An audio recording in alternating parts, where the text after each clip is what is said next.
Artifact Alley is going to be the center alley of the museum, the central spine as it is, that's going to kind of set the stage for what comes beyond in the galleries.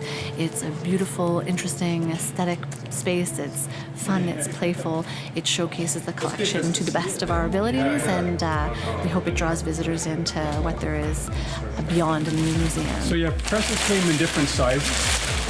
And the size was basically determined by the size of the bed. And so some presses were designed to print large sheets and some were designed to print smaller sheets. We're looking at which objects would fit potentially in one of the cases we've begun working on. We're looking for things that speak to an overall theme, but things that are, again, we're saying are beautiful to look at, interesting to look at, maybe tell a story, things that link well with other areas of the collection as well. Is there any Canadian connection? I'm not sure about this one. I'm looking at just the way it's been. It's finding middle ground with curatorial, their expertise, and then hopefully in terms of my expertise with the visitor experience and where these objects could live and how they're going to speak to visitors. So this is a kind of hand press called a Columbian, and it was built during a really fertile period for press design because it was within the first 20 years of there being designs for cast iron presses. We've got two of these in the list. Yeah. We have one full-size one, but then we have kind of it's almost like a model, but it's actually a working press. It's the approved press. Sometimes these things dovetail perfectly, that the object that has the great story behind it and that has provenance is also the object that is the most beautiful and compelling and tests well with visitors. I like this one because it's just over the top in terms of the decoration. But as I say, there's not much of a Canadian story behind that.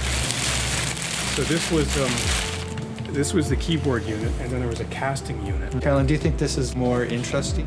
I think that the keyboard is more interesting, that you have more going on, and it more closely resembles, I think if people are familiar with a typewriter, even it more closely resembles that.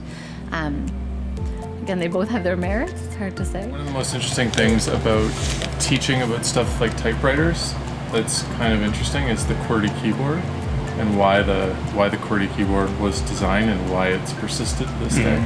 That's an easy hook and an easy enough thing to explain that draws attention to the machinery and reasons why it was done. And in fact, in a way, you can point out the linotype does not have a QWERTY keyboard. Right. For us, actually, the biggest challenge with Artifact Alley, I think, is going to be winnowing it down. The collection is, it's extensive, it's vast, it's beautiful. There's just so much variety and so much to choose from that winnowing it down to what will fit essentially in 8 large display cases, that's the challenge for us. In terms of like placing these alongside typewriters or other keyboard interface devices, like that one might have more.